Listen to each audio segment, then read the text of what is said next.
रिसोड येथे जवळ असलेले गाव लिंगा कोतवाल येथील मधुकर अण्णाराव देशमुख रिसोड अगर प्रमुख एसटी महामंडळात कार्यरत असलेले त्यांनी ड्युटीवर असताना पॅरालिसिसचा झटका आला।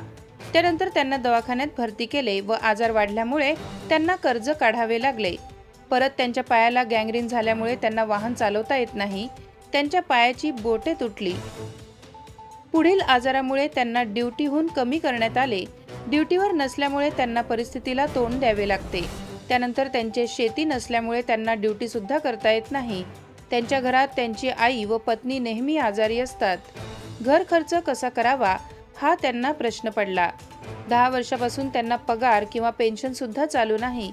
पेन्शन चालू करण्यासाठी त्यांनी कागदपत्रे वाशिम येथून दाखल केली।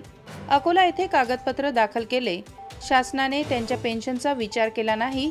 अशा कर्मचाऱ्यांनी काय करावे असा प्रश्न शासनाने पुढील पेन्शन चालू करावे अशी त्यांची मागणी आहे। रिसोड शहर प्रतिनिधी प्रदीप देशमुख रिसोड।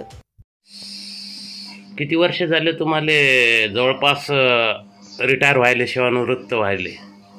अनफिट केलं सेवानिवृत्त नाही। हां अनफिट केलं पॅरालिस झाल्यामुळे तुम्ही कोणत्या पदावर होते? चालक एसटी चालक। कोण्या डेपोले होते? रिसोड डेपोले। मग याच्या पुढचं तुम्हाला ज्यावेळेस आजारातून निघले त्यावेळेस तुम्हाला परत ड्युटीवर बोलवलं का? बोलवलं पण अनफिट केलं ना। अनफिट केलं, बर ठीक आहे। जबाबदारीच्या हिशोबानं पुढील आता पेन्शन वगैरे तुम्हाला काही चालू आहे? काही 5 पैसे देतो अजून 5 पैसे दिले पेन्शन लागू नाही।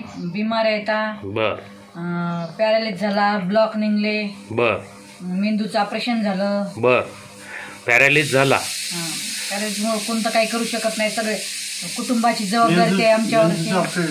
बर पुढील आता मग तुमचं जे हे घर खर्च हे कसं काय चालू आहे? हे कसं काय चालू आहे?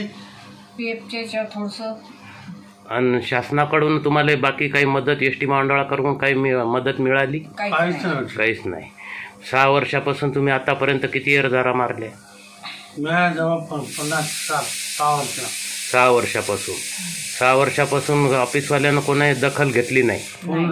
बर इथून पुढं मग आता इथून पुढं तुमच्यावर जे कुटुंब हे कसं निवारा करता?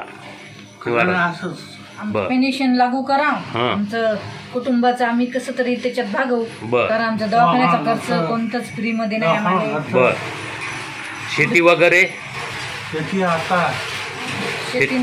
शेती नाही।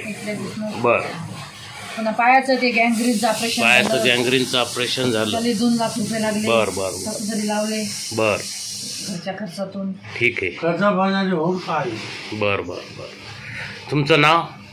मधुकरराव अण्णासाहेब देशमुख। 6 वर्षापासून समजा तुमचं आतापर्यंत कुठलंच काही झालेलं नाही, शासनाने कोणतीही दखल घेतलेली नाही। बर ठीक आहे। आपल्या परिसरातील ताज्या आणि महत्त्वाच्या बातम्या पाहण्यासाठी आजच आपल्या धुमाकूळ महाराष्ट्र न्यूजला YouTube वर सबस्क्राईब करा आणि बेल आयकॉन प्रेस करा।